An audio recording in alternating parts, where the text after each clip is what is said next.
Merci tout plein.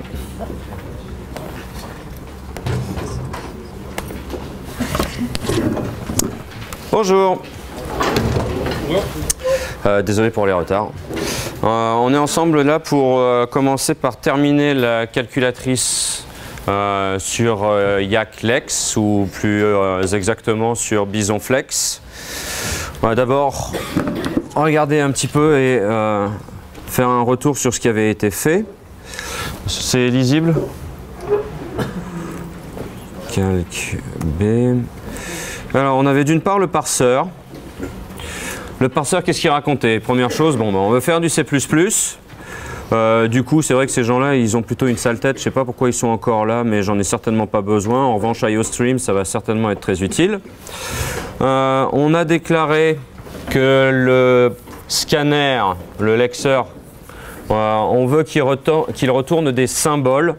Qu'est-ce que c'est qu'un symbole? C'est une structure qui contient le type du symbole en question. Ceci est le symbole plus, ceci est le symbole number. Et puis éventuellement, pour certains de ces symboles, la valeur sémantique associée. Ce number, il vaut 123, cet ID, il vaut foo, et ainsi de suite.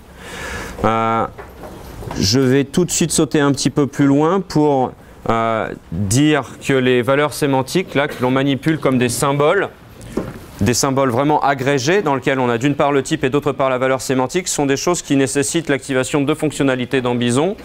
La première, c'est de dire qu'on veut un support des variantes, ce qui va nous permettre, entre autres, d'embarquer par exemple des std-strings ou en tout cas d'embarquer dans les valeurs sémantiques des gens qui nécessitent pourtant des destructeurs, ce qui est impossible avec le support par défaut qui sont les unions. Les unions ne permettent pas d'embarquer des objets. Et puis par ailleurs, on a demandé aussi, API Token Constructor, on a demandé à ce que soient générées les fonctions make number, make end of file, make plus, make star, etc. D'accord ? Ce sont les fonctions qui nous permettent de facilement, sont des factories qui nous permettent de fabriquer facilement les différents symboles qu'on a déclarés. Qu'est-ce qu'on a dit d'autre?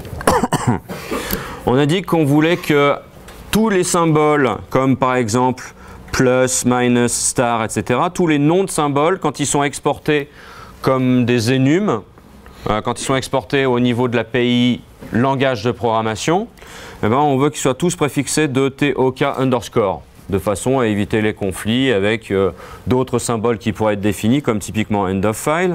On a demandé que les messages d'erreur soient verbeux, c'est-à-dire qu'on ne dise pas simplement à l'utilisateur syntax error, mais qu'on lui dise syntax error unexpected plus expected number. On affirme haut et fort qu'il n'est pas question de tolérer la moindre forme de conflit. On en veut très exactement 0.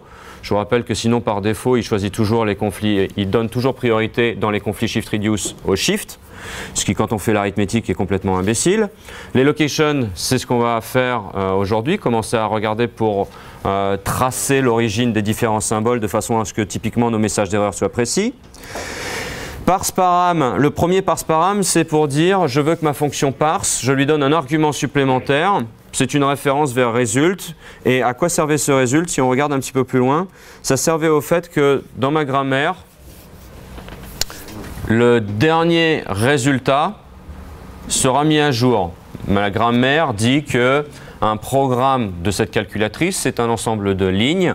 Et à chaque fois qu'une ligne arrive, on met à jour le result de façon à ce que la plan, alors ici je construis mon parseur en lui donnant comme premier argument le result, la référence vers la variable que je vais lui demander de mettre à jour.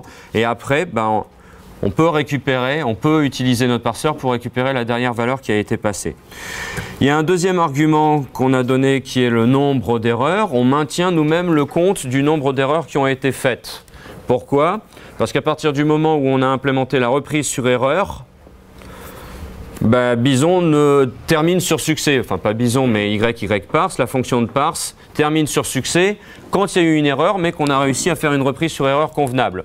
Non, nous on veut quand même se souvenir qu'il y a vraiment eu un message d'erreur et donc on a embarqué dans notre fonction qui envoie les messages d'erreur à l'utilisateur, on a embarqué un incrément pour dire j'ai une erreur de plus. Il se trouve que cet aspect j'ai une erreur de plus, on voulait aussi la passer au scanner Parce que le scanner, lui aussi, il a besoin de nous rapporter des erreurs quand il voit passer des caractères inconnus. Donc lui aussi est en charge de mettre à jour cette information. Il se trouve qu'il y a un petit sucre qui est de dire, je crois que c'est juste param. Si vous mettez juste param, ça signifie à la fois c'est un parse param, c'est un argument qui est donné à y parse, et c'est aussi un argument qui doit être donné à ylex. C'est juste un petit peu plus court. La liste de nos tokens, ainsi que d'une façon gentille d'en parler à l'utilisateur. Dans les messages d'erreur, on n'a pas envie de lui dire unexpected r paren, ça ne veut rien dire pour lui. On a envie de dire unexpected parenthèse fermante. Unexpected end of file, c'est plus sympa que unexpected EF, pardon. On a un autre type de token, à savoir num, qui, à la différence des autres, a une valeur sémantique, et je l'ai précisé ici entre chevrons. La valeur sémantique des num, c'est int. En dessous, je précise également que les non-terminaux, exp et line, sont de type int. J'utilise évidemment pas le mot-clé, la directive %token, puisque ce ne sont pas des terminaux, ce sont des non-terminaux. Et c'est comme ça qu'on type les non-terminaux. Enfin, j'annonce les priorités que j'ai choisies pour mes additifs et mes multiplicatifs. Les additifs sont moins prioritaires que les multiplicatifs. Ils sont déclarés avant, les priorités vont croissantes en descendant, et chaque paire est déclarée comme étant associative à gauche. La grammaire, l'ensemble des règles qui vont donner la fonction parseur de point parse. Ça n'est plus du C, on ne fait plus une fonction y parse, mais on fait un objet parseur dans le namespace y et on appelle la fonction parse. Et bien, cette grammaire, elle dit que mon entrée, c'est soit rien, soit une entrée suivie d'une ligne. Collectivement, ces deux règles signifient qu'un input, c'est 0 ou plusieurs lignes, ou line étoile si vous préférez, mais on n'a pas le droit aux grammaires étendues, on ne peut pas utiliser étoile avec Bison. Qu'est-ce que c'est qu'une ligne? C'est ou bien une ligne réussie avec un calcul suivi d'end of line, ou bien une ligne dans laquelle il y a eu un message, il y a eu une erreur. Le token magic error ici, il est là pour spécifier comment on veut faire la reprise sur erreur. Et on précise que, tel qu'est placée cette règle, si jamais il y a un accident quelque part dans la ligne, eh bien, débrouille-toi pour faire comme si on avait eu un parsing de ligne réussi. Concrètement, à l'exécution, ce qui va se passer, c'est que si jamais j'ai des gens qui sont posés sur la pile, le token erreur va les faire sauter les uns après les autres jusqu'à retourner à quelque chose qui correspond à un début de line, un tout début de line. Tous les gens qui auraient été empilés devant, ils vont sauter. Et puis les gens qui arrivent sur stdin par derrière, tous les gens qui arrivent, on va les jeter jusqu'à ce qu'on voit passer quelque chose qui va permettre la réduction de la règle. Et ici, c'est très manifestement, on va attendre de voir passer end of line. Dans tous les cas, la reprise sur erreur, c'est dire, moi, parseur, j'ai fait face à mes responsabilités, je ne suis pas un homme politique, j'ai fait face à mes responsabilités, il y a une merde, j'assume complètement cette merde et je fais comme si tout s'était bien passé pour le reste du monde. Et en particulier, si une ligne avait décrété qu'elle avait une valeur sémantique, eh bien une ligne en erreur doit fournir une valeur sémantique. Ici, on a décrété qu'une ligne en erreur avait une valeur de 666. Évidemment, c'est simplement qu'on est en train de faire une petite calculatrice. Si vous étiez dans un compilateur, vous seriez non pas en train de faire des calculs sur des entiers, mais en train de construire des arbres. Et évidemment, vous ne laisseriez pas traîner un pointeur random. Vous ne laisseriez typiquement pas non plus un pointeur 0 parce que ça voudrait dire que toutes les passes qui derrière vont vouloir étudier votre arbre vont devoir tester est-ce que mon pointeur c'est 0 avant de travailler. C'est super désagréable. La bonne méthode, c'est plutôt d'inventer un type de nœud spécial pour dire ici il y avait une erreur, de façon à ce que les traitements qui soient derrière puissent traiter spécialement les cas où il y a une erreur, comme par exemple ne pas chercher à signifier qu'il y a des erreurs de type checking entre une expression entière et une expression en erreur par exemple. Ensuite, les expressions elles-mêmes proprement dites, les 4 opérations arithmétiques que vous connaissez, le cas de base, à savoir qu'une expression c'est aussi un nombre, les parenthèses, et puis on avait rajouté le fait de capturer des erreurs qui peuvent être entre parenthèses, histoire de montrer une autre situation dans laquelle on peut faire la reprise sur erreur. La fonction qui renvoie les messages d'erreur, on en a déjà parlé, hein. Ce n'est pas elle qui forge les messages d'erreur, ils vous sont donnés, c'est celle qui transmet le message d'erreur à l'utilisateur. Et puis ici, main qui fait vraiment 3 fois rien. J'ai une variable result qui sera mise à jour, bon ça ne coûte rien de l'initialiser, mais une variable result qui sera mise à jour au retour de YYParse, une variable nRs qui compte le nombre d'erreurs qui sera mise à jour à chaque fois que j'ai une erreur. J'instancie mon objet parseur, j'appelle mon objet parseur qui me retourne un exit status. Res, il vaut 0 sur succès, 1 sur parse error non rattrapé et 2 sur memory exhausted. On affiche le résultat de la dernière expression. Ça, c'est juste pour vous montrer comment ça marche, les échanges pour faire sortir une information depuis le parseur. Et on dit que mon programme a réussi, à condition que, d'une part, j'ai 0 erreur, enfin, d'une part, que mon exit status de parseur, c'est 0, et d'autre part, que j'ai eu 0 erreur. Et ça, évidemment, cette expression, elle vous retourne true, et l'exit status d'un programme, c'est 0 sur succès, donc on y. Des questions sur le parseur? Le scanner. Rien de particulier, on dit qu'on n'a pas envie de se préoccuper de pouvoir faire YYWrap, on n'a pas envie de se préoccuper, on ne fait pas de dièse include, donc ce n'est pas la peine de se brancher sur un autre flux quand on a terminé le premier. On ne veut pas de règles par défaut qui font que les caractères inconnus sont propagés sur stdout. On demande l'insertion de code dans la sortie, et cette insertion de code, bah, c'est l'include dont on a besoin pour connaître quoi? Pour connaître toutes ces choses-là qui nous viennent du parseur.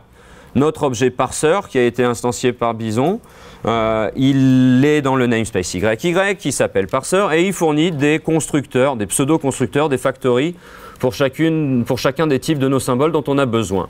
Et en particulier, celui qui nous intéresse le plus ici, c'est à chaque fois que je vois passer un entier, non seulement je dis « j'ai vu passer un entier », mais on dit également la valeur de l'entier en question. D'accord? Où est-ce que c'est récupéré? Tous ces gens-là, bah, la valeur de number, elle est récupérée ici comme étant $1. Il est le premier symbole. Il est le premier symbole en partie droite de ma règle. Et j'affirme que dans la règle exp me donne number, eh bien la valeur de l'exp en question, c'est juste la propagation de la valeur du number. Et si jamais j'étais en train de faire exp est égal à exp plus exp, je dis que le résultat après réduction de mon exp qui est au-dessus, si vous voulez, c'est la somme de l'expression qui est à droite et de l'expression qui est à gauche. De celle qui est à gauche et de celle qui est à droite, avec une addition. Sachant que le plus est au milieu, et que lui aussi est un symbole, ça fait donc $1 plus $3. Des questions? Oui. C'est plus sur le parseur, mais pour moi, est-ce que vous feriez une règle qui justement spécifie qu'on peut prendre une seule fois l'objet ou plusieurs fois? Dans le parseur, comment je ferais une regexp pour dire je peux prendre une ou plusieurs fois? Il n'y a pas de regexp, tu n'as pas le droit au regexp. Si tu veux dire une ou plusieurs fois, il faut que tu fasses une ou plusieurs fois. Et par exemple ici, ce serait une façon de le faire.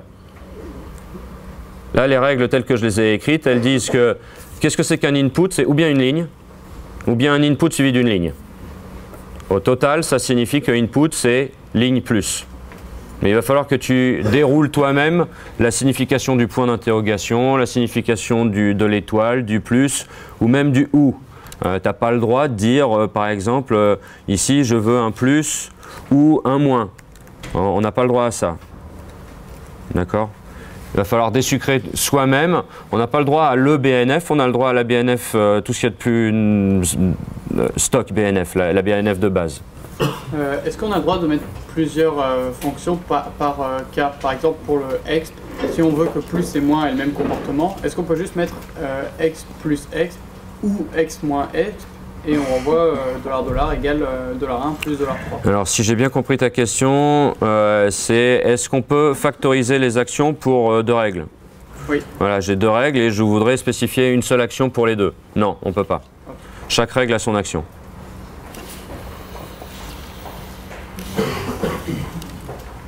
Donnez-moi une idée de... Expliquez-moi pourquoi ce ne serait pas... Regardez. Ce qu'on pourrait faire aussi, c'est quelque chose du style, dire, vous savez, un opérateur c'est plus, ou c'est moins, ou c'est l'étoile, ou c'est slash. Voilà ce que c'est qu'un opérateur. D'accord? Et ici, je pourrais dire, voilà, je résume mon arithmétique à ça. Évidemment, il va falloir que hop, mon symbole hop qui est ici, d'une certaine façon, me fasse retourner l'information de s'agit-il d'une addition, soustraction, multiplication ou division, de façon à ce que le calcul que je fais ici soit le calcul correct. D'accord? Donc je ne parle pas de ça, c'est pas ça le problème. Est-ce que vous voyez ce que je suis en train de faire si je fais ça? Quel est le souci auquel je m'expose? obfuscation. Obfuscation, je sais pas, c'est peut-être parce que hop, c'est pas clair pour toi, mais si je suis plus clair en disant opérateur binaire ou je sais pas quoi, on peut pas vraiment dire que j'obfusque quoi que ce soit. On n'est plus aux priorités entre les opérateurs. On n'est plus du tout en train d'exposer les conflits shift-reduce tels que ceux que l'on a vus. D'accord? Maintenant, qu'est-ce qu'on va avoir? De toute façon, il n'y a qu'à demander. Hein. Je compile. Il me dit, il y a plein d'erreurs, j'ai trouvé 4 conflits par décalage réduction. Alors je vais regarder le fichier output, c'est lui qui contient toutes les informations sur les erreurs. Il me dit d'aller voir l'état 19. Tiens, il me parle en français à nouveau, search 19. Et l'état 19, il vous dit quoi?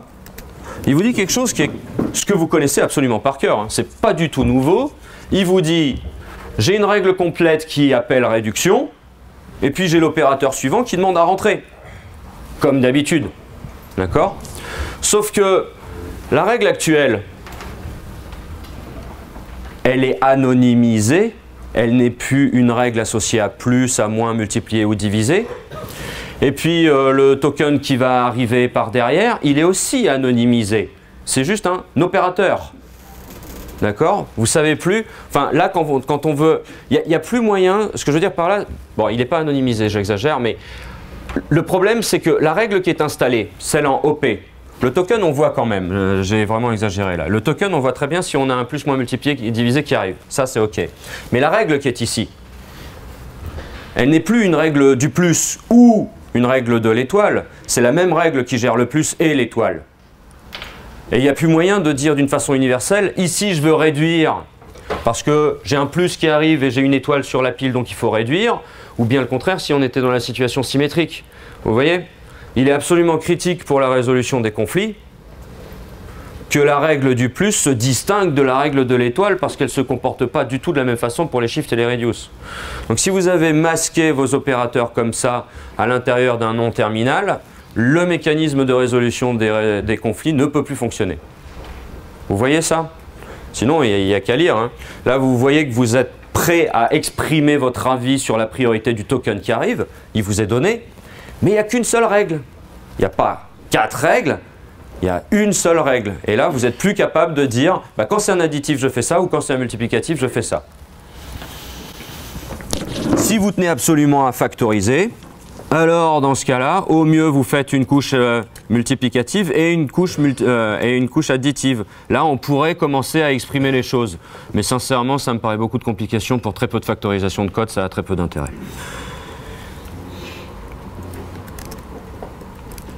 D'autres questions? Alors avant de continuer, je voudrais vous montrer quelque chose qui est tout petit peu désagréable. Ouais, je sais pas. Attendez, il y a des trucs, c'est pas trop. J'aime pas, c'est pas dans l'ordre alphabétique ici. Bon, allez, on va pas passer trop de temps à tout nettoyer. Je recompile. Et puis notre calculatrice, elle marchait. Hein. Là où on en était la fois dernière, tout allait bien. En particulier, 1 plus 2. Ah tiens. Syntax error, unexpected end of find. Qu'est-ce qu'il raconte? 1, hunter. Il est toujours pas d'accord. Parenthèse. Alors, il ne fait pas d'erreur quand je lui donne une parenthèse ouvrante toute seule, c'est quand même particulièrement étonnant. Ok, il se passe des choses vraiment mystiques là. 1 plus 2, je calcule, moins 1. D'accord. 1 plus 2, unexpected parenthèse ouvrante, fermante, je m'attendais à une parenthèse ouvrante. Qu'est-ce qu'il raconte quoi? Alors là, quand vous êtes dans une situation comme ça, pour essayer de débugger ce qui se passe, vous avez un gros souci, qui est que vous avez une fonction qui s'amuse à décoder des tables, et si les tables déconnent, bonne chance pour essayer de les débugger. Là, on a une situation où il y a un truc bizarre dans notre grammaire, mais une autre situation qui peut vous arriver, c'est que vous avez exprimé votre grammaire très exactement telle que vous pensiez sincèrement qu'il fallait la faire, et à cause d'un phénomène un petit peu inattendu, vous vous retrouvez avec un parsing qui ne correspond pas, et vous ne comprenez pas pourquoi c'est ça le résultat. Là, évidemment, si on était en train de faire un parseur LL, on prendrait notre débugger et puis on regarderait ce qu'il est en train de faire, ou peut-être on irait rajouter des printf pour regarder les différentes étapes, etc. Là, c'est un parseur avec des tables. On ne va pas lancer un débugger dessus parce que je vous assure qu'on va juste rien comprendre. Il est en train de décoder des tables avec des entiers qui n'ont absolument aucun sens pour nous. Et puis aller foutre des printf dans des tables, c'est pas facile non plus. Heureusement, on n'est pas les premiers à avoir besoin d'essayer de comprendre quelles sont les différentes étapes. Il y a un mode debug pour les parseurs. Et ce mode debug, il fonctionne en deux temps. Premièrement, émettre le code de debug. Parce que là, le parseur tel qu'il est émis, il n'y a aucune information de debug de façon à ce que ce soit un petit programme. Éventuellement, vous le mettez dans un petit objet, enfin de façon à ce que ce soit facile à embarquer. Le code de debug n'est pas embarqué dedans.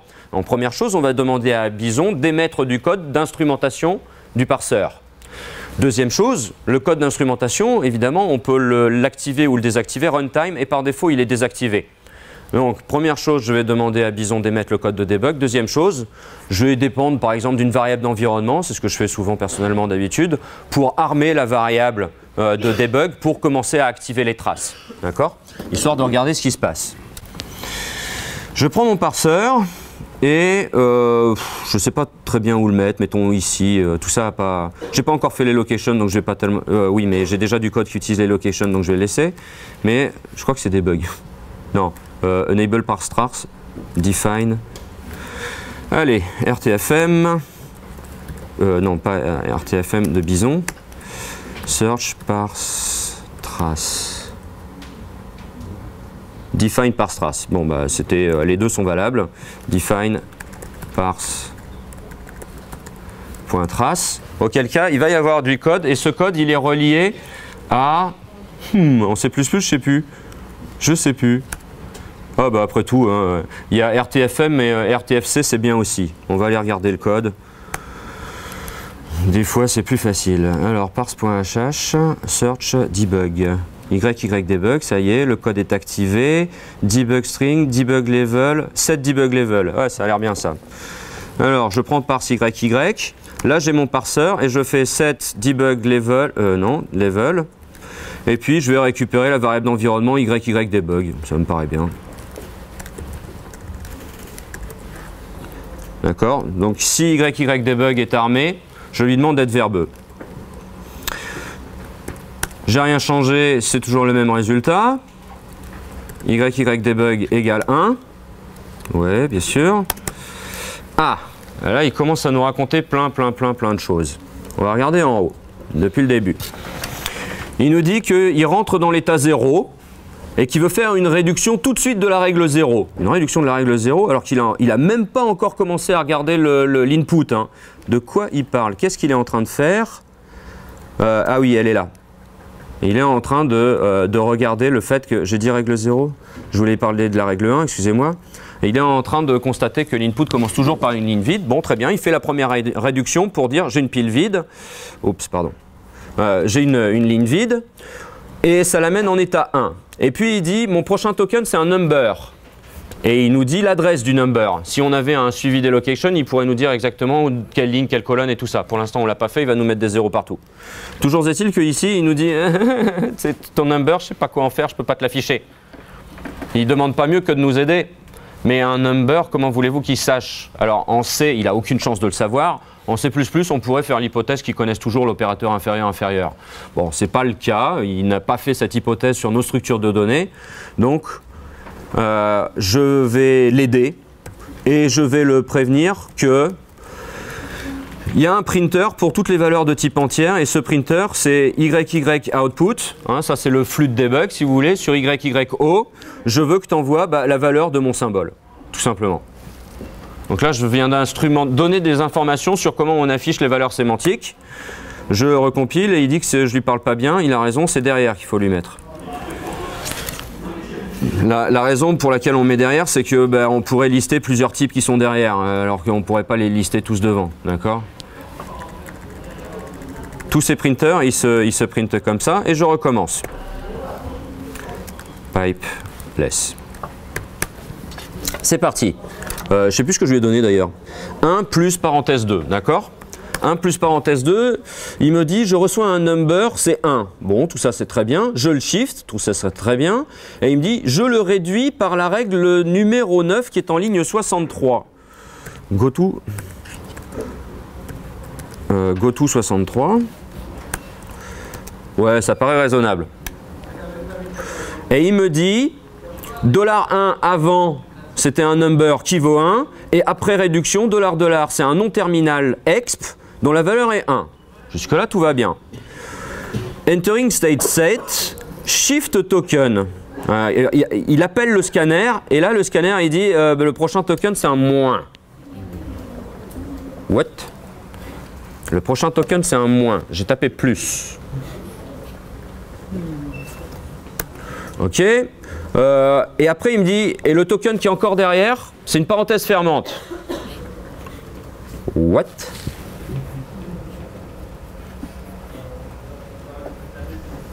Est-ce que vous savez ce qui se passe? Est-ce que vous avez déjà vu des élèves, quand ils comprennent plus ce qui se passe, le tour de magie, c'est quoi? Hein? Le tour de magie de celui qui n'a rien compris et qui, ouais, bon, juste ça marche pas, je vais pas me prendre la tête. Hein, c'est rm_parse.cc, parse.hh, scan.cc. Je crois que c'est tout. Hein.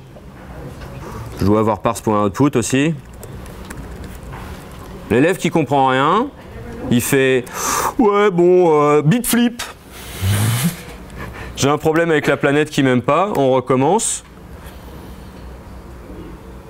Ah oui, là, alors là pour le coup, ok, là c'est de ma faute et effectivement j'avais commencé à annoncer que j'allais utiliser les locations et je m'en sers pas. Il faut vraiment que j'arrête parce que ça change toutes les signatures. Location, alors toi tu n'existes pas encore, on verra pour après.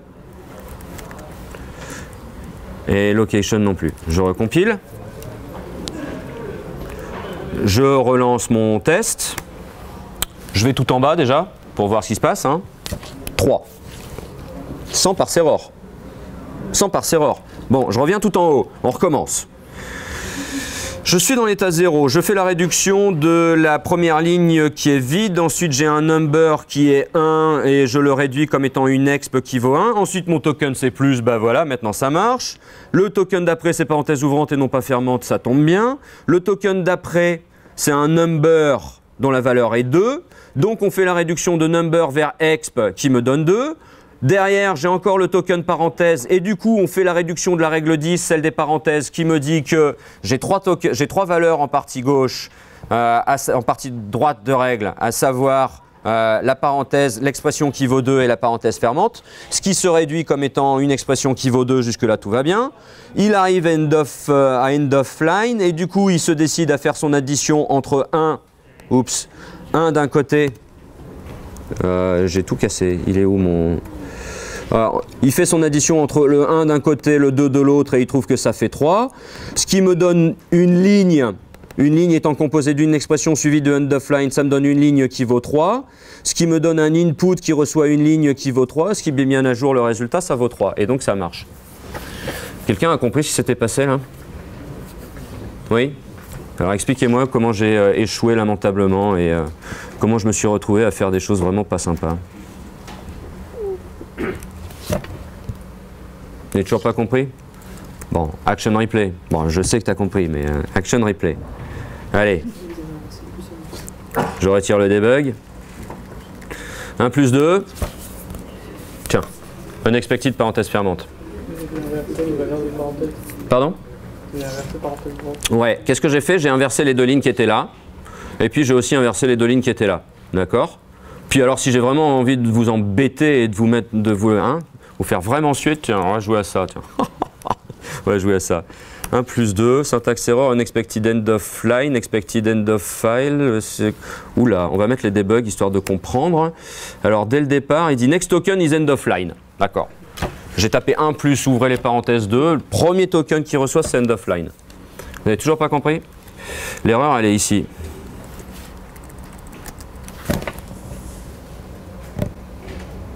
Oui?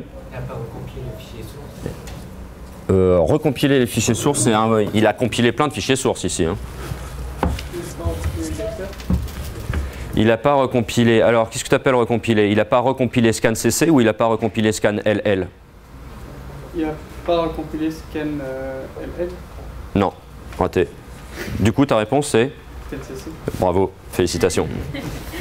Le problème est facile, une fois que vous le comprenez, il est vachement simple. Hein. Et c'est un problème qui est quelque chose d'hyper récurrent, qui n'a aucun rapport avec Flex, avec Bison et tout ça.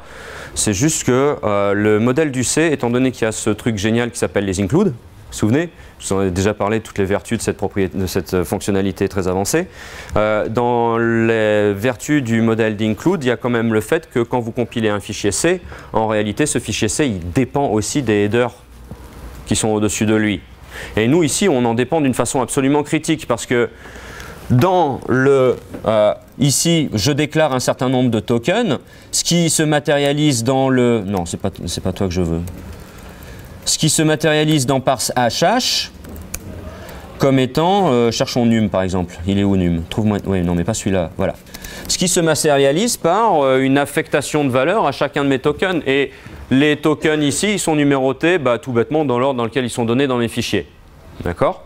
Et qui c'est qui a besoin de ces valeurs entières? Évidemment le scanner, au moment où il me dit tiens voilà une étoile, il veut utiliser le code de étoile. Donc on fait un include du fichier parse HH dans le scanner de façon à ce qu'on connaisse la valeur associée à star, slash, etc. Et puis après je me suis amusé à changer les choses dans le parseur, à recompiler, et si vous regardez bien la succession des actions, oui, j'ai changé des choses dans le parseur, donc on a régénéré le parseur, et puis ensuite on compile le parseur et on fait l'édition de liens. Mais le scanner, on ne l'a pas prévenu du fait que star, num et tout ça avaient changé de numéro. Et comme il n'a pas été recompilé, il continue de s'imaginer, là vu comment j'ai permuté les gens, num, il est devenu 258, alors qu'avant il était le dernier et c'était lui qui était 265. C'est pas étonnant du coup que quand on envoie un num depuis le scanner, le parseur il pense qu'on vient de lui filer un end of line. Le premier, je l'ai envoyé, enfin le dernier, je l'ai envoyé en premier, ils ont changé complètement la numérotation. Quelle est la correction? Alors celui qui me dit make clean make, il sort. Quelle est la correction? Ah, attendez, il faut d'abord que je sois honnête avec vous. J'ai plus de bonbons. Donc il faut que ce soit des réponses absolument spontanées et bénévoles. Ah oui, mais alors dans ce cas-là, c'est celui qui pose des questions qui gagne un bonbon. Vas-y. Dans MakeFile, on ajoute une dépendance du point O vers le point H. Une dépendance de quel point O sur quel point H? Du coup, le scan sur le HH. Je suis tout à fait d'accord avec ça. Il faut qu'on affirme haut et fort le fait qu'on a une dépendance cachée. Enfin, cachée. On a scan.o qui dépend de parse.hh. Vous êtes d'accord avec ça? Si je recompile, il se passe des choses enfin. Bon là je vois pas trop pourquoi il relance flex, je dois dire. Ça me paraît abusif, j'ai dû toucher d'autres choses là. Mais si je prends mon parse et que je remets number à sa place et que je relance la compilation, pourquoi il me relance le flex là? Ah si, oui, excusez-moi. Non, je sais pourquoi il relance flex. C'est un effet de bord avec... oui, alors make, il faut aussi savoir que make, il ne cherche... Quand vous avez une source et une certaine destination, il peut découvrir qu'il a besoin de faire des fichiers intermédiaires. Et à moins que vous lui ayez dit que vous vouliez qu'il garde les fichiers intermédiaires, il les supprime. C'est pas moi qui ai écrit ça. Le RM parse CC et scan CC, c'est pas moi qui les ai écrits. C'est make qui les a rajoutés. Parce que dans son chemin, depuis scan LL jusque scan.o, qui est ce qui m'intéresse moi, il y a aussi scan CC, et comme c'est lui qui a décidé de le rajouter, il a décidé de le supprimer après coup. Ce pourquoi, quand il est obligé de remettre à jour le point O, il repart depuis tout en haut. Si on ne voulait pas avoir ce phénomène, il faut lui dire qu'on a des fichiers qui sont précieux et qu'on ne veut pas qu'il y touche.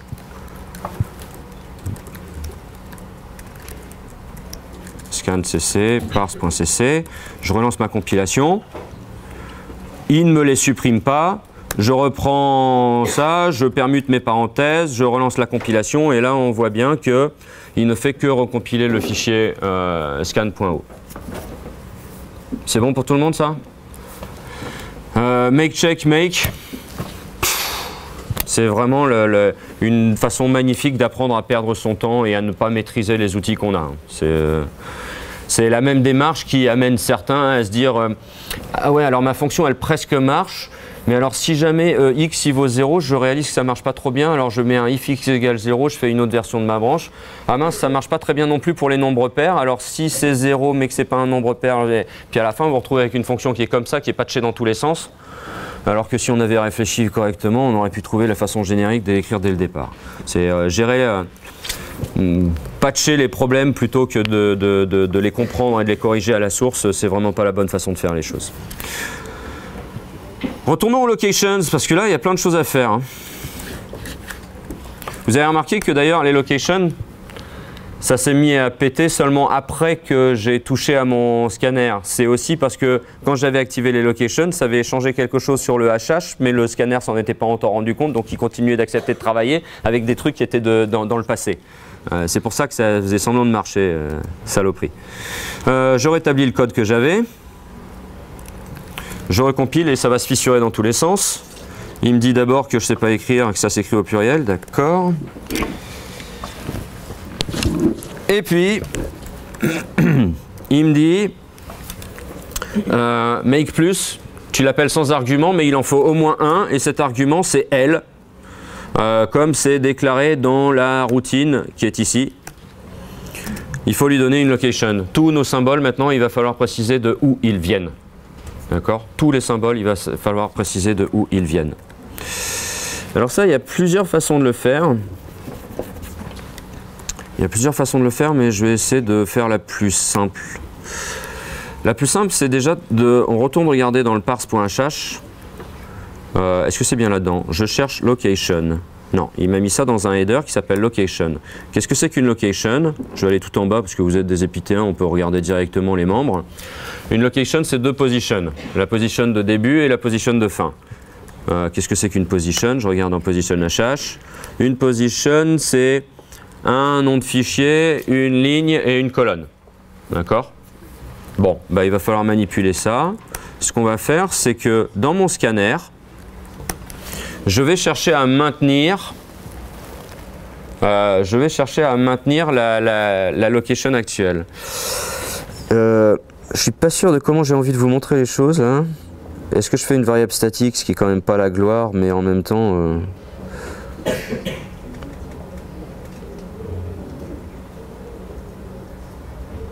Ouais, je vais faire une variable statique. C'est pas très joli, mais qu'importe. Ce que je veux, c'est que ce soit simple pour commencer. Je vais me déclarer, alors attention, je vais me déclarer une variable dans YYLex, pas dans le fichier de YYLex, hein, dans YYLex. Il y a une particularité qui est que rules the world. Hop. Si vous allez regarder scan.cc, le code que vous écrivez qui n'est pas reconnu comme étant des règles, elles sont recopiées directement dans la fonction YYLex. D'accord? Donc si vous voulez rajouter des variables, si par exemple vous mettez int i ici, vous venez de rajouter une variable à la fonction YLex que vous pouvez utiliser dans votre scanner. Moi ce qui va m'intéresser, c'est d'avoir une variable YY location qu'on va appeler loc. D'accord? Et puis, bah, à tous ces gens-là, je vais passer la location.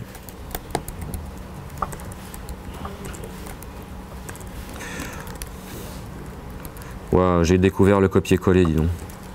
Alors je vais regarder par // parce que je me souviens plus si pour num, il faut lui mettre devant ou derrière. La location est derrière, d'accord.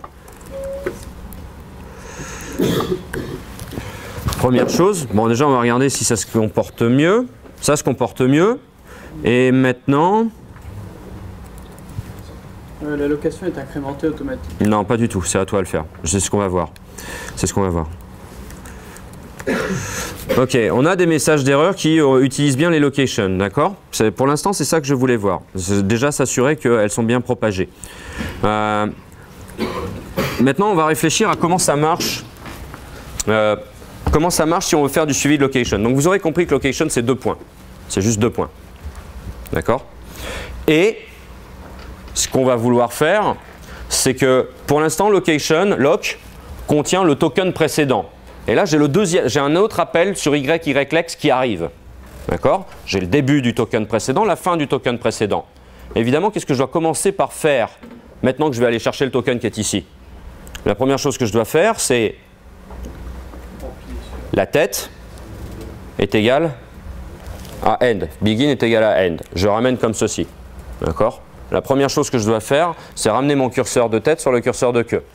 Entendu? Et ensuite, je match, mettons, 123. Qu'est-ce que je dois faire? Bah, le curseur de queue, je dois le décaler de 3 colonnes sur la droite. D'accord?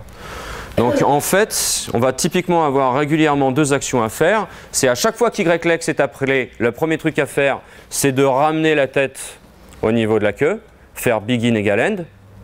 Et puis, et ça c'est global, je peux directement l'écrire.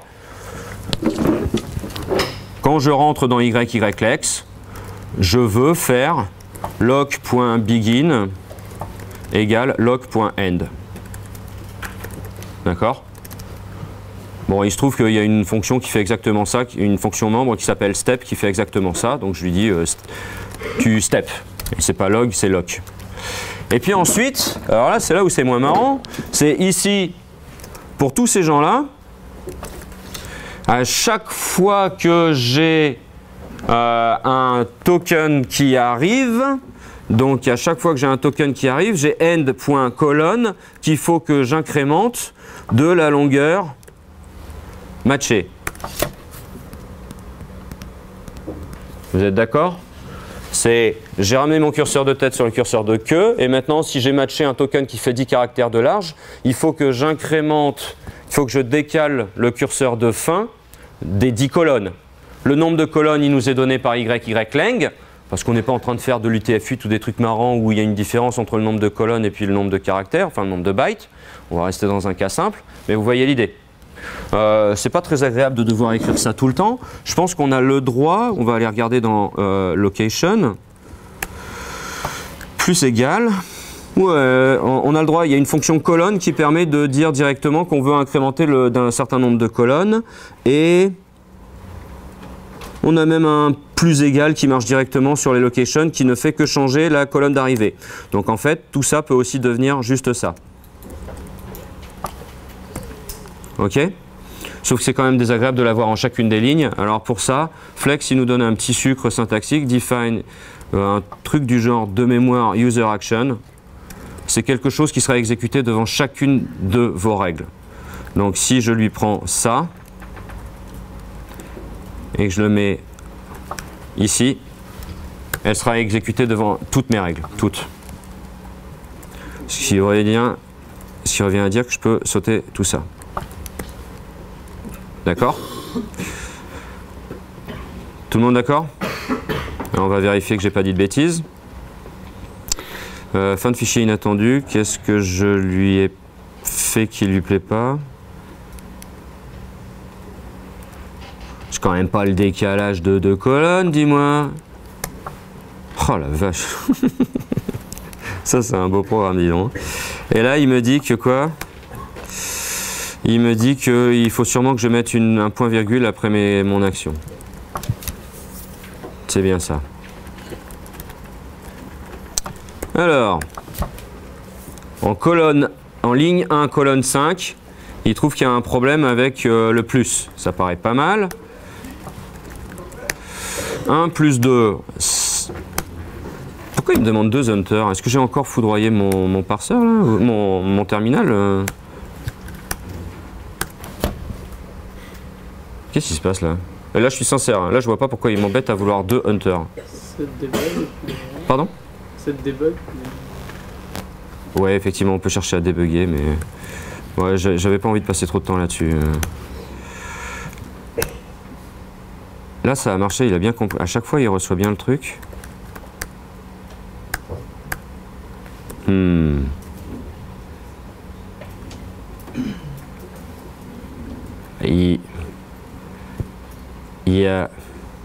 Je suis étonné que Younes me parle pas déjà de quelque... Je serais étonné que ce soit ça, mais quand même là, j'ai tellement le doute.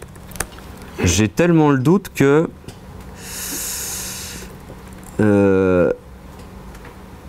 Où est-ce qu'on affiche les résultats? J'ai tellement le doute que... Mais où est-ce qu'on affiche...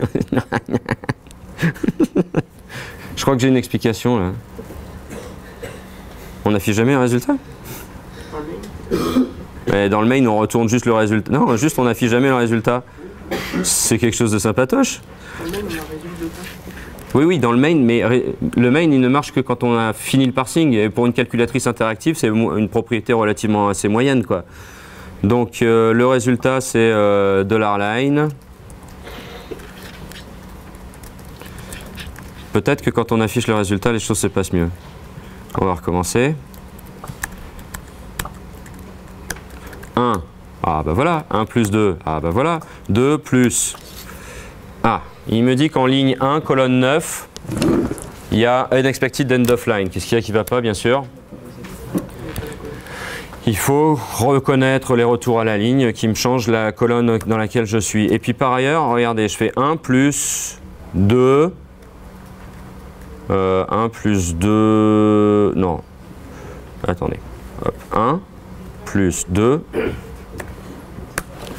Et là, il me dit que j'ai un nombre inattendu entre les colonnes 4 et les colonnes 29. Non, il devrait me parler de la colonne 28 à la colonne 29, là je suis d'accord. Il y a deux problèmes, c'est que les retours à la ligne, il faut commencer à en tenir compte parce qu'ils vont nous changer la ligne et la colonne. Et puis les blancs, ils ne doivent pas continuer à participer dans la taille du token que je suis en train de regarder.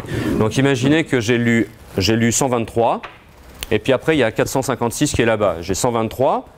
J'ai fait step, et puis après je saute mes blancs, et puis là voilà 456. Et je vais dire que 456, il commence là et il termine là. Non, il fallait qu'à chaque fois que je saute une succession de blancs, je ramène aussi la tête sur la queue. D'accord? On est parti. Dans le scanner, on va dire que quand ce sont des blancs, eh ben je step. Et quand ce sont des retours à la ligne, eh bien je le dis. Et en fait, si j'en avais plusieurs, je veux compter le nombre de retours à la ligne. Quand vous dites que vous faites un incrément sur les lignes, il ramène aussi tout seul le numéro de colonne là où ça doit aller.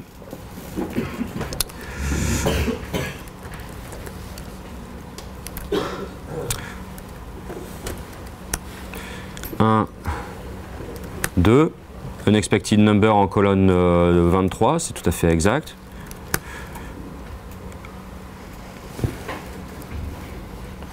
Alors là, c'est quand même assez étonnant ce qui vient de se passer. What?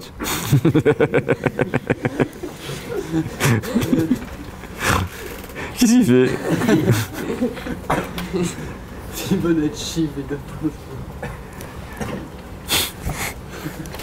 On doit avoir quelque chose de moisi dans notre royaume là, je vois pas quoi, mais qu'est-ce qu'on a fait?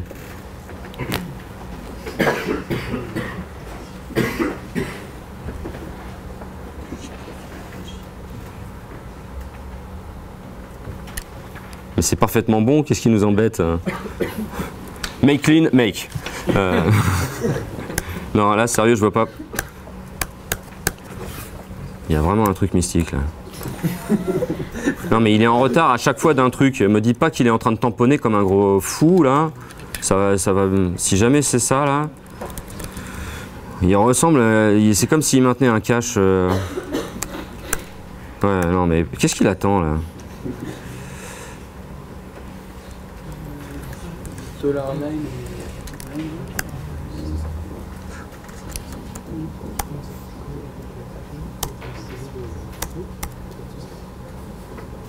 Ouais, je crois que je sais ce que je viens de faire et c'est ça ma bêtise.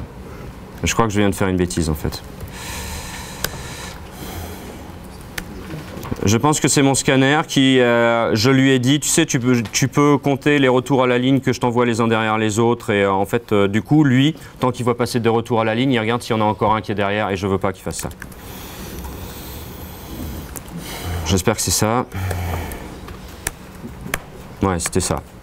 C'était mon scanner qui se mettait à vouloir collecter tous les retours à la ligne les uns derrière les autres. Donc il avait besoin d'attendre de voir passer autre chose qu'un retour à la ligne pour le faire. Donc 1 plus 2 plus, syntaxe error. 2 c'est 2, on est d'accord. 2 plus 2, enfin bon, bref, tout a l'air de marcher. Et puis là, je ne sais plus en quelle ligne je suis, mais bon, probablement en ligne 7. Tout ça a l'air de marcher. Il reste une dernière chose qui pourrait vous intéresser. C'est par exemple, quand je suis dans mon parseur, j'ai envie d'avoir accès aux adresses de mes différents symboles. Comme par exemple, si je suis en train de faire une division par 0, j'aimerais bien dire que ce n'est pas une bonne idée. if $3 égale 0, alors je veux faire un message d'erreur, error invalid division by 0, et où est l'adresse du coupable? C'est @3, d'accord? Sinon ma valeur sémantique c'est ça, et évidemment on l'a déjà dit, il faut toujours quand vous avez une erreur, il faut quand même insérer une valeur résultat. Donc ici, je sais pas, pour changer on va mettre -1.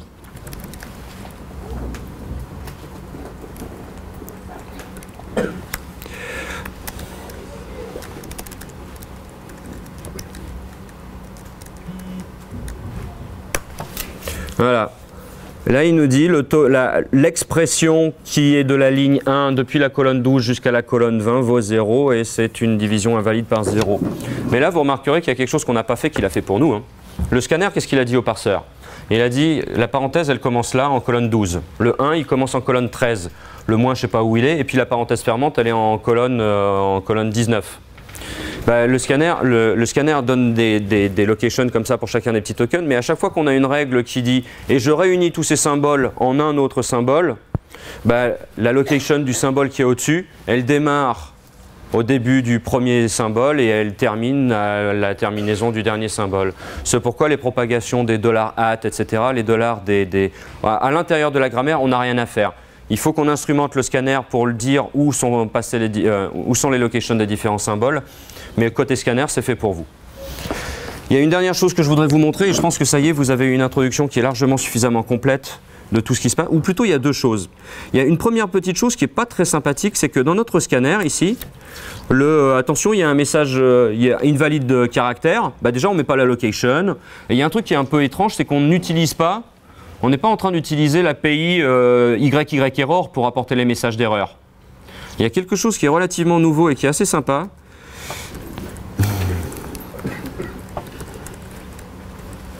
On peut lancer un message d'erreur nous-mêmes.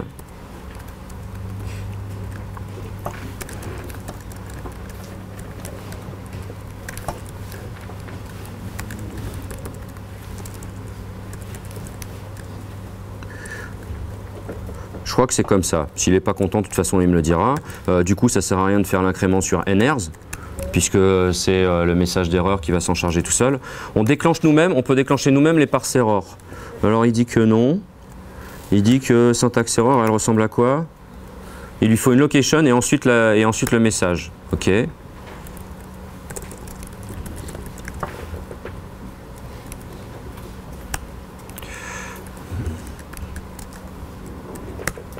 Invalide caractère.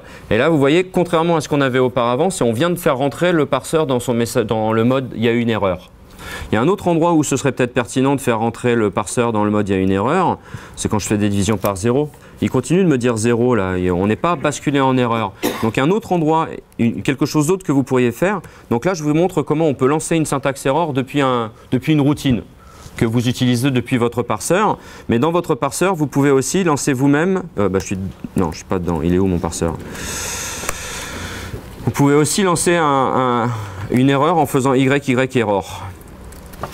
Alors cette macro, elle est vachement bizarre. Elle ne prend pas d'argument. Hein.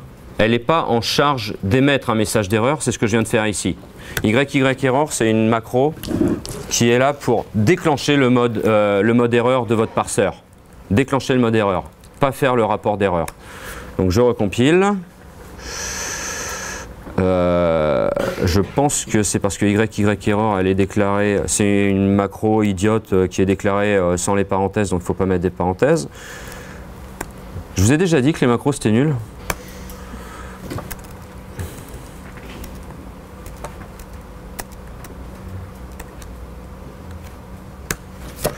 Invalid division par 0 et cette fois-ci, vous voyez, on a vraiment la reprise sur erreur.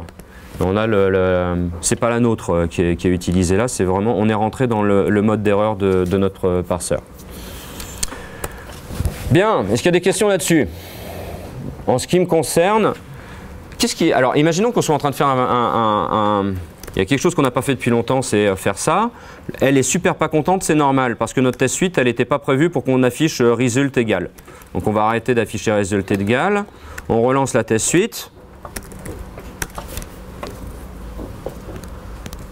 Elle a l'air de fonctionner. Si on était un peu plus rigoureux, il faudrait aller tester les messages d'erreur quand il y a des erreurs pour s'assurer qu'il y a bien l'adresse, que c'est le bon message d'erreur, etc.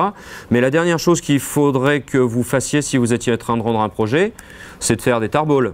Pour faire une tarball, il faut faire le répertoire de distribution. Qu'est-ce que c'est que le répertoire de distribution? Je sais pas, on va l'appeler disdir, donc rm-rf de disdir. On verra ensuite comment il s'appelle. Je fabrique disdir et puis je copie dans disdir tous les fichiers dont j'ai besoin. Et les fichiers dont j'ai besoin, je sais pas, moi, on va les appeler dist files. Voilà. Et puis une fois que j'ai fait ça, ça y est, j'ai mon disdir. Sauf que ce qui m'intéresse, c'est de faire une distribution. Pour faire une distribution, il me faut un disdir. Et une fois que j'ai fait mon disdir, je fais tar de disdir.tar.gz par exemple. Et puis on veut faire du. Alors si je mets du J, il faut être cohérent. JCF à partir de disdir. Et une fois que j'ai fait ma distribution, je peux retirer mon disdir. Ensuite, ce serait quand même utile que j'annonce quels sont mes dist files. J'ai besoin du scanner et j'ai besoin du parseur.yy. Et maintenant, ça y est, c'est l'heure du rendu. Je peux dire aux accus make dist. Ah ouais, tiens, il faut aussi que je donne le nom de disdir. Le disdir, c'est alors vous vous appelez 2019 A. A. Voilà, je donne ça aux accus. Alors évidemment, j'ai 0 parce qu'il n'y a pas le fichier authors. Ok. Mais à part ça, il y a quoi qui va pas? Il n'y a pas de readme, ok. À part tous ces détails, tous ces métadétails, il y a un truc qui n'est pas du tout un détail. Il n'y a pas le makefile.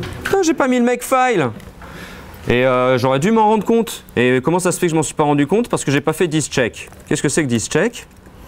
Je fais une tarball et je la vérifie. Donc je commence par détarer ma tarball.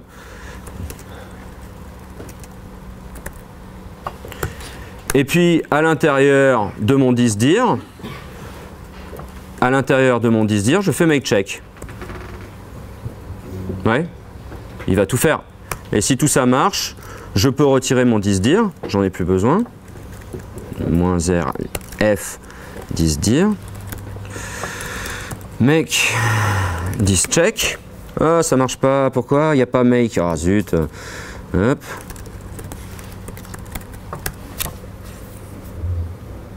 Ça marche, je peux le rendre et c'est ce que je mettrai sur l'internet et vous pourrez récupérer cette tarball.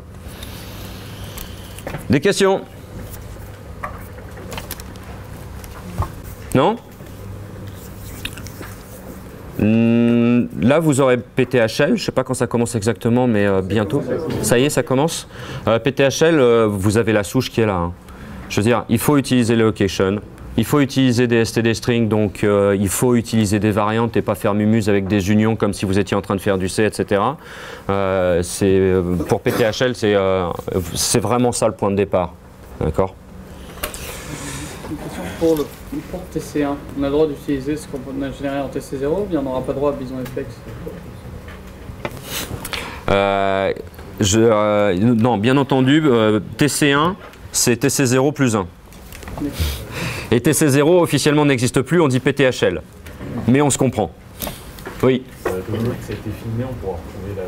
Ouais, dès que j'aurai fait les efforts d'édition et que je les aurai mis sur l'internet, et là vous avez vraiment le droit de me persécuter. Si vous trouvez qu'il vous manque un outil pour pouvoir travailler et que cet outil c'est le fait que j'ai toujours pas mis les vidéos sur l'internet, vous pouvez venir chez moi la nuit, faire les gyrophares, des klaxons et des trucs, histoire de... Enfin un truc vraiment lourd pour que je finisse par craquer et faire ce que j'ai à faire, quoi. Pardon? Idéalement, ça sera pas avant le 18. Le 18 quoi? Décembre. Avant le rendu. Bah il faut que je pense à te donner mon adresse avant le 18, quoi. Corne de brume, La corne de brume, ça devrait pas... Depuis ici, je pense que je l'entends pas de chez moi, mais on peut essayer. non, on trouve votre adresse. Ouais. Alors, vous voyez, il y a un truc qui s'appelle l'ironie. Et j'aimerais bien qu'on partage la définition. Ouais. On n'a pas fini, il y a d'autres choses à voir ensemble. Vous êtes toujours l'EPITA, c'est toujours THL et c'est toujours théorie des... Voilà. Et puis je voudrais qu'on commence à jouer avec des grammaires qui nous embêtent. Alors, je vais prendre par exemple cette grammaire-là.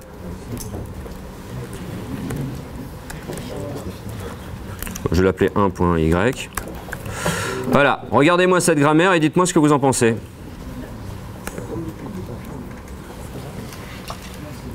Shift reduce. Alors, au premier rang, on me dit Shift Reduce. Alors, attendez, comment on fait déjà Mon Emacs a changé. Oups, c'est pas toi que je voulais. Mon Emacs a changé et je voudrais changer la taille de la police.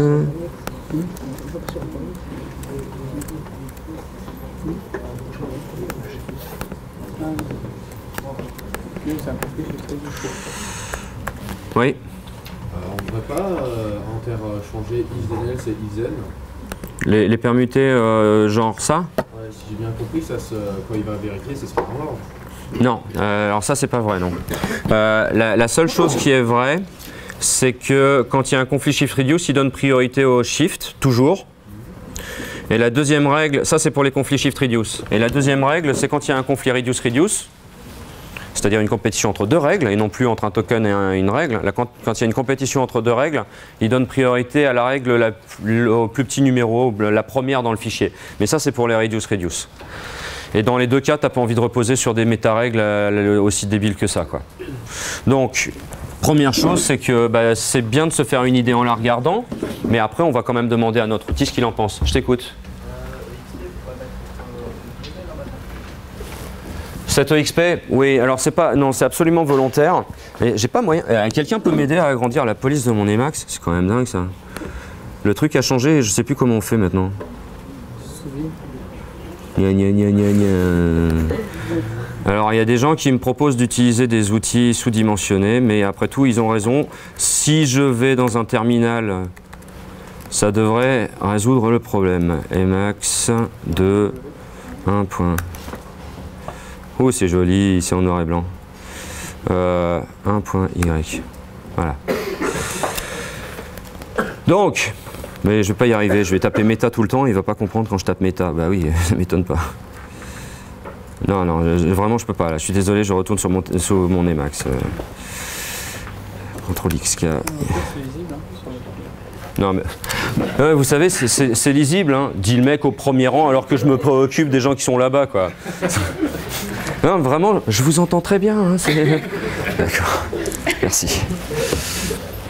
Si on réfléchissait, ce que je voudrais, c'est que vous commenciez à sentir un petit peu comment se comporte un parseur shift reduce. Et là, c'est pas très difficile, vous commencez à deviner que... Oui, attendez, première question, c'est, on m'a dit, oui, mais le exp, il devrait pas être entre guillemets. En fait, si. Ce qui m'intéresse ici, c'est de montrer un fragment de grammaire, de montrer un tout petit fragment de grammaire, c'est-à-dire de dire il y a des expressions et parmi les expressions, il y a au moins la règle du if, les deux règles du if.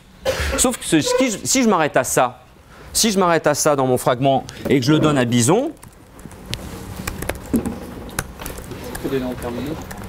non, c'est pas le problème. C'est qu'il va me dire t'es gentil, mais t'as deux non-terminaux qui sont inutiles et puis trois règles qui sont inutiles. Quoi? Ah oui, 3, oui, parce qu'il y a la règle 0. Il est juste en train de nous dire, tu sais, c'est marqué ici, ton axiome, il dérive aucun symbole. Il étudie quand même un petit peu votre grammaire, hein. Il regarde ce qu'elle peut faire. S'il y a des symboles qui servent à rien, s'il y a des règles qui servent à rien, elles ne vont pas intervenir. Et plutôt que de ne pas vous le dire, il vous en informe. Donc il regarde votre grammaire. Et là, cette grammaire, il n'y a évidemment aucune façon de la terminer, puisque exp engendre toujours une exp. Ça ne termine jamais. Donc pour pouvoir étudier un morceau de grammaire, il faut quand même lui donner un cas terminal. Et là, ce que j'avais fait, c'est de dire, parmi toutes les exp, il y a le if then et le if then else, et puis il y a les autres expressions qui ne me préoccupent pas et je les appelle le token exp. Donc c'est vrai que c'est un peu douteux d'utiliser deux fois le même nom, mais c'est ça l'idée.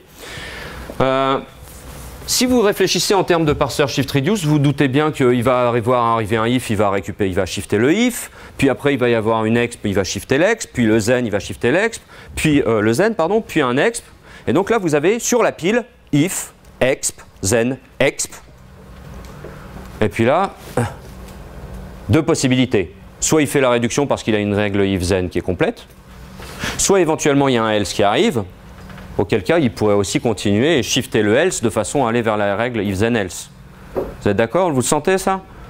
On devine qu'un parseur shift reduce, quand on va avoir des règles qui ont un préfixe commun, il va avancer sur toute la partie où il y a le préfixe commun, Et puis quand il y en a une qui est terminée, il va se dire tiens, j'ai envie de la résoudre, de la réduire, et il va aussi avoir envie de shifter pour continuer l'autre. Donc on s'attend à avoir un conflit shift-reduce. Il me dit qu'on a un conflit shift-reduce. Très bien, on va aller le regarder.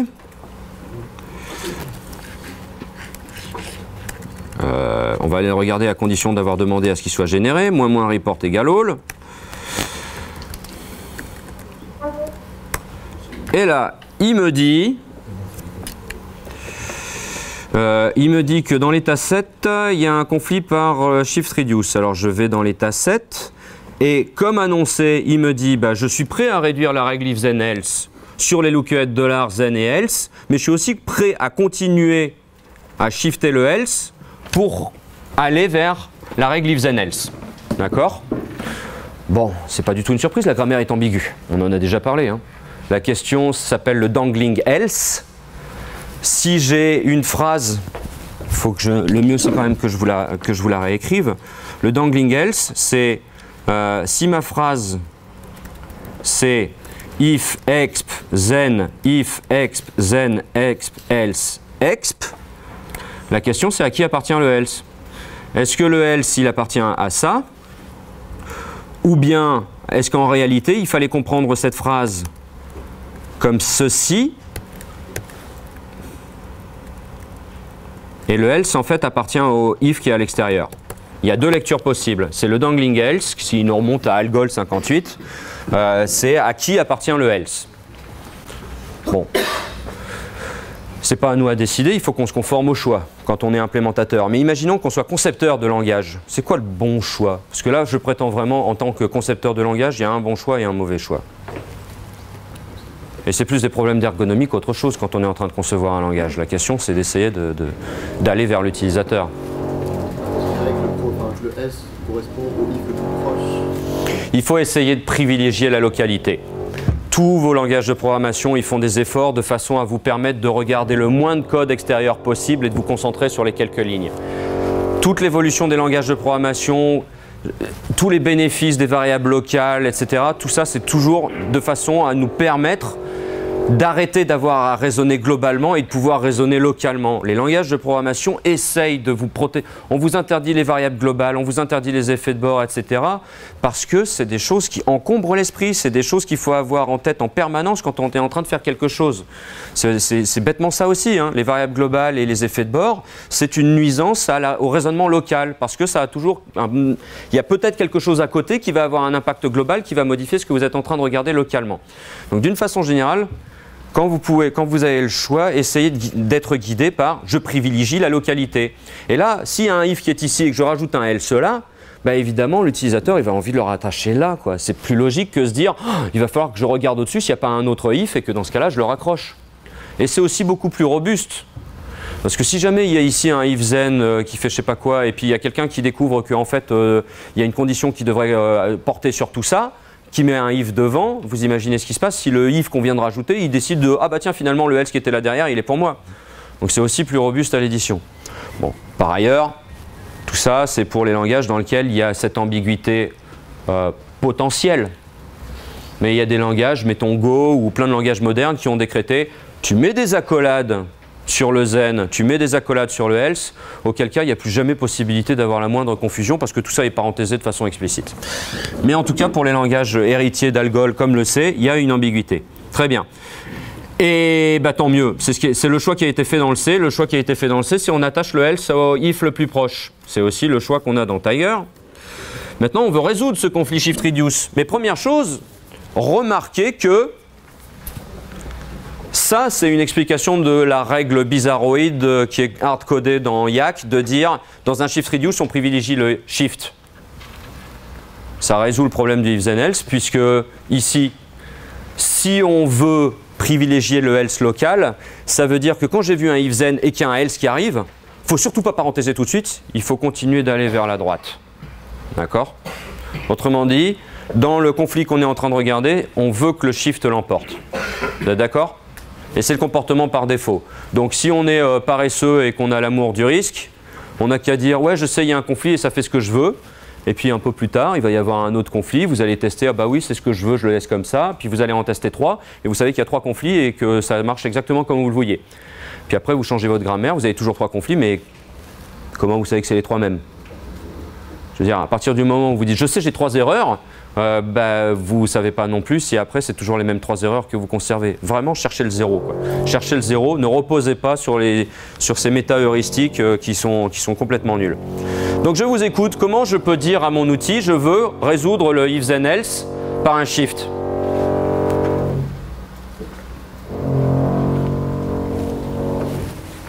Retournons voir le fichier. Le conflit est là. J'ai un conflit avec else qui veut rentrer et la règle if then else qui veut être réduite. On a un conflit, les shift reduce, encore une fois, ils sont asymétriques. Il y a une règle qui appelle réduction et on a un token qui appelle décalage. Et il y a 2 façons de contrôler et de décider le vainqueur. C'est d'abord comparer les priorités. Qui sont les priorités de la règle? Qui est le porteur de priorité de la règle? Else. Ah non, la règle qui demande réduction, c'est la règle if then, c'est pas la règle if then else. C'est else qui veut rentrer, mais c'est la règle if then qui demande la réduction. Qui est son porteur de priorité? Si je ne donne pas, si j'utilise pas %prec pour explicitement donner un porteur de priorité à une règle porte. Le porteur de priorité d'une règle, c'est son dernier token. Qui est le dernier token de la règle if then? Then. Pas exp. Exp, c'est pas un token. Le porteur de priorité de la règle numéro 1, c'est then. Qui est le porteur du shift? Else. Qui doit l'emporter sur qui? On veut que else l'emporte sur then. Donc je donne une priorité supérieure à else par rapport à then. Ok. Alors là, on a un tout petit problème qui est ridicule, hein, mais qui est que j'ai pas envie de dire que then est associatif à gauche et que else est associatif à gauche. D'accord? J'ai pas non plus envie de dire qu'ils sont associatifs à droite. Ça n'a pas de sens, surtout écrit comme ça. J'ai pas non plus envie de dire qu'ils sont non associatifs, c'est toujours pas ça le truc. En fait, j'ai pas du tout envie de parler de l'associativité de ces symboles. Je veux pas dire ce qui se passe quand il y a un then qui rencontre un then ou un else qui rencontre un then. Je veux juste poser des niveaux de priorité sans du tout parler d'associativité. Ça n'existait pas dans YAC, mais ça existe dans Bison, ça s'appelle précédence. Là, vous n'avez donné aucune indication sur l'associativité du then et du else. Quel est le bénéfice d'avoir fait ça? Si jamais un jour dans votre grammaire, il se trouve qu'il y a un problème de conflit type associativité entre then et then, ça va péter et il va vous prévenir le truc. Alors que si vous mettez non assoc, il va dire ah bah j'ai compris, si jamais j'ai un conflit d'associativité, il faut décider que ce soit non assoc ou il faut décider que ce soit left ou il faut décider que ce soit left, right. Si vous ne vouliez pas le dire, il ne faut surtout pas le dire. Donc j'annonce priorité au else. Je relance la compilation, il y a 0 échec. Je regarde à nouveau mon fichier output. C'est l'état 7, ça n'a toujours pas changé, c'est toujours lui. Et on me dit que quand il y a un else qui arrive, je fais le décalage, je shift pour continuer la règle if then else. Et dans tous les autres cas, je fais la réduction. On a bien résolu ce qu'on voulait dire. Et grâce à quoi? Grâce au fait que then a moins de priorité que else. C'est bon pour vous ça? Alors il y a une autre façon de le dire que moi je préfère. Il y a une autre façon de dire que if then else se comporte de cette façon. Vous avez 2 armes. Soit dire le then est moins prioritaire que le else, soit la deuxième clause pour résoudre les conflits, c'est quoi?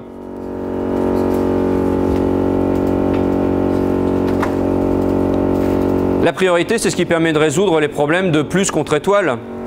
Mais le deuxième type de problème shift reduce classique, c'est quoi? C'est plus contre plus. Ou plus contre moins. Ils sont d'égale priorité, plus et moins, sont des additifs. Auquel cas, qu'est-ce qu'on regarde pour décider de si shift ou reduce? L'associativité déclarée. Donc si jamais je dis then et else sont la même priorité et que je veux faire gagner le shift, il faut que je les déclare d'associativité droite. Une autre façon de faire, moi j'aime bien parce que finalement ça parle assez bien de ce que ça raconte, c'est dire, c'est comme si j'avais un opérateur then else qui est considéré comme associatif à droite. Je regarde à nouveau mon fichier output et il me dit toujours que sur else il fait le shift et sinon il fait la réduction. Et en vertu de quoi? En vertu du fait que else a été déclaré comme associatif à droite. D'accord? Et voilà comment on peut résoudre un conflit shift-reduce typique, le if then else, d'une façon assez élégante. Des questions là-dessus?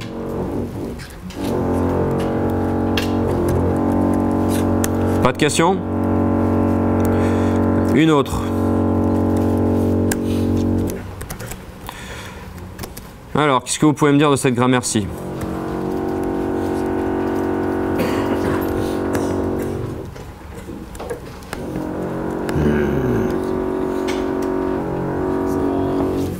Pardon? Il n'y a rien entre les parenthèses. C'est un opérateur cercle.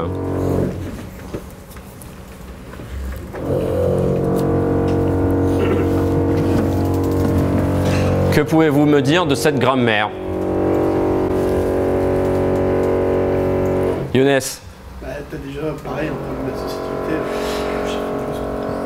C'est le problème qu'on a avec exp plus exp. C'est pas le plus qui est au milieu, c'est le fait que ce soit ouvert à gauche et ouvert à droite. Et donc si j'ai exp plus exp plus exp, je peux parenthéser comme ça ou parenthéser comme ça.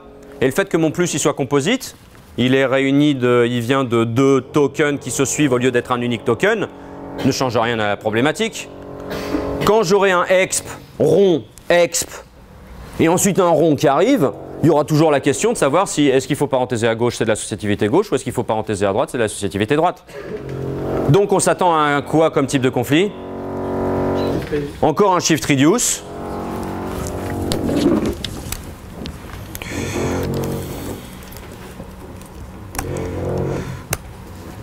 Tiens, j'ai un décalage shift reduce, quelle surprise, je vais le regarder, il me dit que c'est dans l'état 6, je vais chercher l'état 6, le voilà.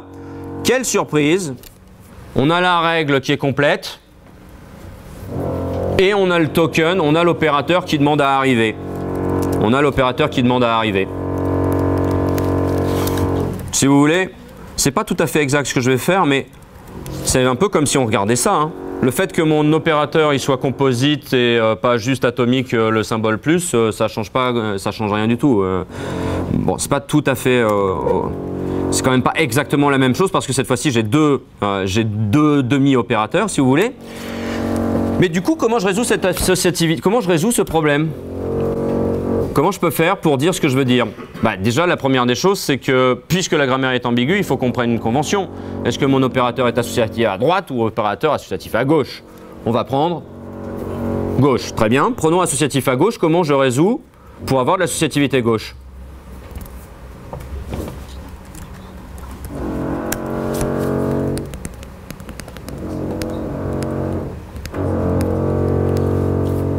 Alors? Pareil que tout à l'heure, moi je veux bien, c'est-à-dire je mets % left de plus, je fais quoi là? Parenthèse fermante. Bon, en fait, on va faire comme tout à l'heure, vous avez raison. On va d'abord réfléchir vraiment complètement au token.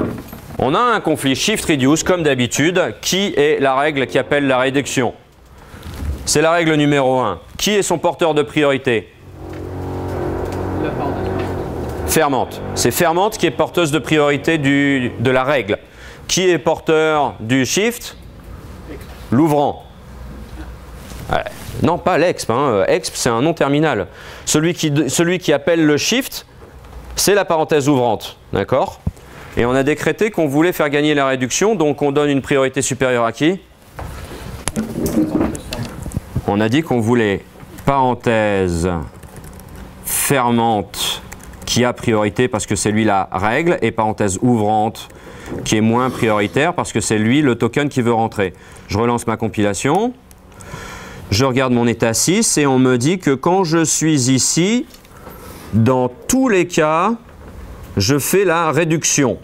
Oui, on est clairement en train de faire une associativité gauche, il est bien en train de parenthéser par la gauche. Ok, une autre façon de résoudre le conflit, si c'est pas par priorité, c'est par associativité, donc je commence par les déclarer d'égale priorité et maintenant je veux que ce soit la réduction qui l'emporte. Right. Réduction. Left. Mais normalement, c'est vachement facile tout ce que je suis en train de raconter, donc j'aimerais bien qu'il y ait un peu plus de participation. Hein. Voilà, on a encore une fois réussi à faire en sorte que l'action ici, ce soit toujours une réduction. On est en train de parenthéser à gauche. Est-ce que ça, c'est clair? C'est bien clair pour vous? Alors, ok. Maintenant, qu'est-ce que vous pensez de cette grammaire-ci?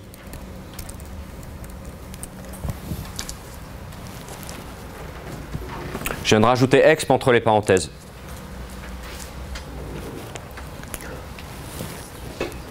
Est-ce que j'ai plus d'ambiguïté? J'ai autant d'ambiguïté? Est-ce que j'ai les mêmes conflits? Qu'est-ce qui vient de se passer là?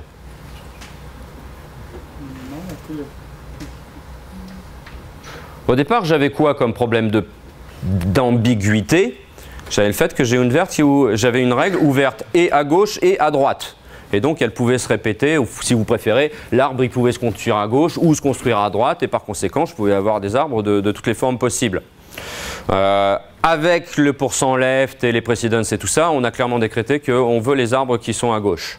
Mais maintenant, j'ai rajouté un exp au milieu. Est-ce que ça va rajouter des ambiguïtés ou c'est tout pareil qu'avant? Non, ça enlève même l'ambiguïté.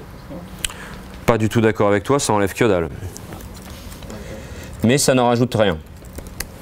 Pourquoi ça rajoute rien? Bon, en fait, si vous regardez bien, de toute façon, le mec qui est à l'intérieur, il est parenthésé pour le coup. Hein. Il y a vraiment un truc qui dit c'est ici que ça commence l'intérieur et c'est ici que ça termine l'intérieur. Il n'a pas beaucoup d'espace pour pouvoir leaker à gauche ou leaker à droite. Donc celui qui est au milieu, il ne gêne pas du tout. Mais en fait, il va certainement rien changer au fait que quand tu as deux opérateurs successifs parenthèses, même s'il y a un truc au milieu, tu as une parenthèse ici et parenthèse là, la question reste, est-ce que ça groupe ici ou est-ce que ça groupe là? Ça ne change rien. Donc le fait de rajouter quelqu'un au milieu n'a absolument rien changé là-dedans. Donc là, par exemple, on a fait le choix de toujours associer à droite. D'accord? Et en particulier, on continue d'avoir résolu le conflit. Maintenant, vous avez déjà vu des opérateurs comme ça avec un truc au milieu des parenthèses? Enfin, un truc au milieu, on va dire? Plus tard. Je crois qu'Yonès a trouvé. Non? Ah. Vous avez déjà vu ça? Non, les guillemets, c'est un opérateur assez rare dans les langages de programmation. Dans les langages que vous connaissez bien et que vous pratiquez quotidiennement, si vous ne les pratiquez pas quotidiennement, interrogez-vous sur votre scolarité, il y a quelqu'un qui ressemble vachement à ça. String, non? Un opérateur. Allez, vous savez, franchement, il y a une façon simple de répondre à la question. Hein. Il a combien d'arguments, cet opérateur? 3. Hein? Ce qui s'appelle, c'est pas unaire, c'est pas binaire. Ok, vous en connaissez? Ah! Ok, bon, juste, il n'est pas écrit exactement comme d'habitude, mais on est en train de parler de lui, là. Hein. Auquel cas, la question se pose. Quand j'ai A, point d'interrogation B, 2 points C, point d'interrogation D, 2 points E, vous voulez que ça parenthèse comment? À gauche ou à droite? Parenthèser à gauche, ça veut dire que, en fait, on a ceci. C'est-à-dire que A va me conduire à décider si c'est B ou C qui sert de condition à C ou D. Par opposition à une autre lecture qui serait de dire cela. C'est-à-dire, si A est vrai, alors retournez B. Sinon, si C est vrai, alors retournez D. Sinon, et ainsi de suite. Il y en a un qui est clairement qui passe mieux à l'échelle pour les humains. Hein. Il suffit peut-être de l'écrire comme ça, ce sera peut-être plus clair pour vous.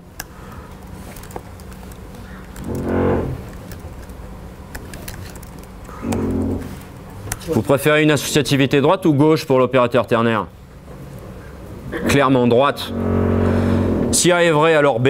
Sinon, si C est vrai, alors D. Sinon, et ainsi de suite. Là, c'est du parenthésage à droite. Autrement dit, tout ce qu'on a fait là-haut, c'est fort sympathique, mais c'est très exactement pas du tout ce qu'on avait envie de faire si c'était l'opérateur ternaire. L'opérateur ternaire, on a franchement envie d'une associativité droite. Et là, ça y est, on a résolu. Je relance la compilation. Il me dit qu'on n'a pas de conflit. Allons regarder le fichier output. Et il me dit, quand j'ai la règle point d'interrogation 2 points qui est complète et qui a un point d'interrogation qui se pointe, eh bien, je le décale. Je ne fais pas la réduction tout de suite. Je continue de l'intégrer à ma structure. Je suis en train de parenthéser sur la droite. C'est bon pour tout le monde? Alors, une autre.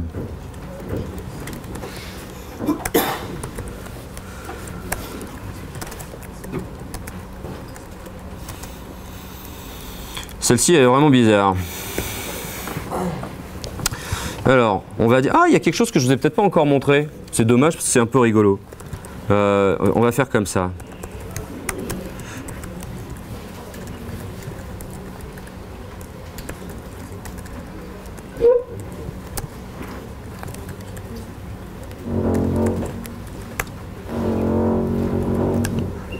Oh là là là là.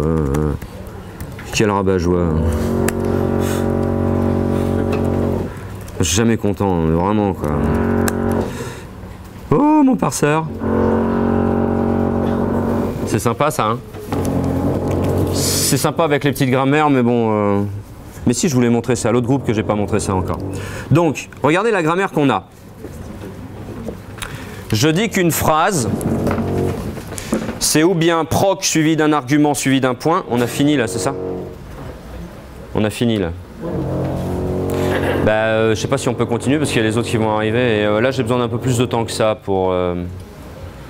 J'ai besoin d'un peu plus de temps que ça. Donc, j'ai pas envie de me... On fera cet exemple à la prochaine séance. On a encore une séance. Stop, stop. J'ai pas dit que c'était la fin. J'ai juste dit que moi, je m'arrêtais. Y a-t-il des questions? Là, vous pouvez y aller.